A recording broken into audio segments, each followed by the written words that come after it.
سنتے ہیں اردو میں خصوصی اپڈیٹ۔ بھارت میں دلتوں کو منظم طور پر جبر و تشدد کا سامنا ہے۔ اس جدید دور میں بھی بھارت ایک شرمناک ذات پات کے نظام کے تحت تقسیم ہے جس میں دلتوں کو اچھوت سمجھا جاتا ہے۔ بھارت میں ہندو ثقافت اور ذات پات کے غیر انسانی نظام میں دلتوں کو اونچی ذات کے ہندوؤں کے مساوی حقوق حاصل نہیں ہیں۔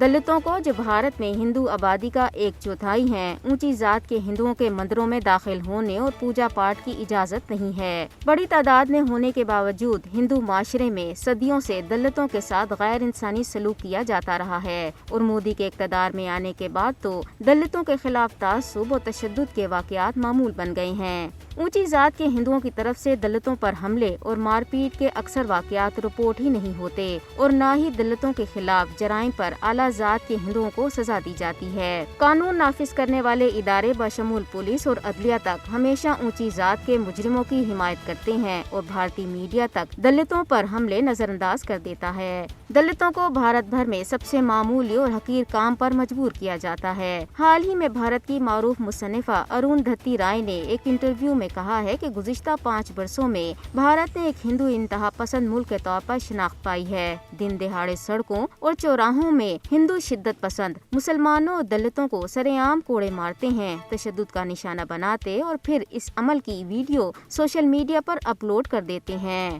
مودی کے بھارت میں دلت خواتین سب سے کمزور طبقہ تصور کی جاتی ہیں اور دلت خواتین کو دوسری خواتین کی نسبت روزانہ کی بنیاد پر کثرت سے جنسی حملوں اور آبروریزی کا نشانہ بنایا جاتا ہے۔ دلتوں کے ساتھ ساتھ بھارت میں مسلم خواتین کو بھی نشانہ بنایا جا رہا ہے۔ حال ہی میں بی جے پی کی کرناٹک حکومت نے حجاب پہننے پر 6 مسلمان طالبات کو کالج سے بے دخل کر دیا، جس پر امریکہ کے بین الاقوامی مذہبی آزادی کے ادارے نے کڑی تنقید بھی کی ہے۔ بین الاقوامی برادری کو بھارت میں دلت اور دوسری اقلیتوں کو شدت پسند ہندوؤں کے ظلم و ستم سے بچانے کے لیے آگے آنے کی ضرورت ہے۔